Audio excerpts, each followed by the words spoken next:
എടുക്കുന്ന ഒരുപാട് പേര് ഇതിൻ്റെ ഉള്ളിലുണ്ട്. പഴയവിടുത്തെ നാട്ടുകാരല്ല ഇന്നത്തെ പണിക്കാർ. അപ്പോൾ ഇവരെ സംബന്ധിച്ചിടത്തോളം ഈ പണിക്കാർ അന്യ സംസ്ഥാനക്കാരായതുകൊണ്ട് അവരൊക്കെ ഇതേപോലെ ആയിട്ടുണ്ടെങ്കിൽ ഒരു നക്കാപ്പിച്ച കൊടുത്ത് വിടാം എന്നുള്ളൊരു ചിന്തയാണ് അവരുള്ളിൽ.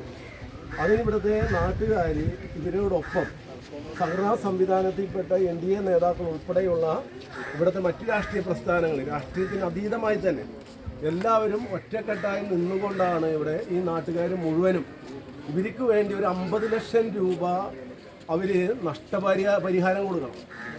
നഷ്ടപരിഹാരം 50 ലക്ഷം രൂപ കൊടുത്തില്ലെങ്കിൽ ഈ ഓണർ വീട്ടിലേക്ക് ഈ നാട്ടുകാർ മുഴുവനും ഈ ബോഡിയുമായിട്ട് അതിനുള്ള തയ്യാറെടുപ്പുകളെല്ലാം തന്നെ ഇവിടെ തയ്യാറായിട്ടുണ്ട്. അതാണ് ഇപ്പോഴത്തെ അവസ്ഥ വന്നിരിക്കുന്നത്.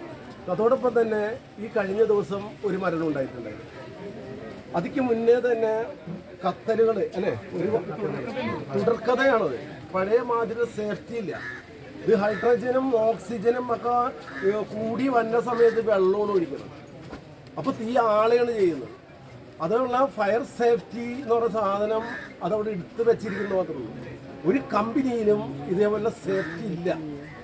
അതുകൊണ്ട് ഇവിടുത്തെ അധികാരികൾ, പഞ്ചായത്തായാലും, രാഷ്ട്രീയമൊന്നുമല്ല പറയുന്നത്, പഞ്ചായത്തായാലും മുനിസിപ്പാലിറ്റി ആയാലും MLA ആയാലും അവരെല്ലാവരും ഇത് ഇടപെട്ട് കൃത്യമായിട്ട് തൊഴിലാളികൾക്ക് കൃത്യമായ സേഫ്റ്റി ഉണ്ടാവണം. ഈ കമ്പനികൾ മാലിന്യത്തിൻ്റെ ആണെങ്കിൽ വെള്ളത്തിലേക്ക് ഒരു സൈഡ് നോക്കി കഴിഞ്ഞിട്ടുണ്ടെങ്കിൽ ആ പുഴയുടെ ഒരു ചെങ്കല്ലുള്ളത്, ഒരു സൈഡ് നോക്കിയാൽ നല്ല വെള്ളം, കുടിക്കാനുള്ള വെള്ളം പോലും വിഷത്തിലാണ് പോയിക്കൊണ്ടിരിക്കുന്നത്.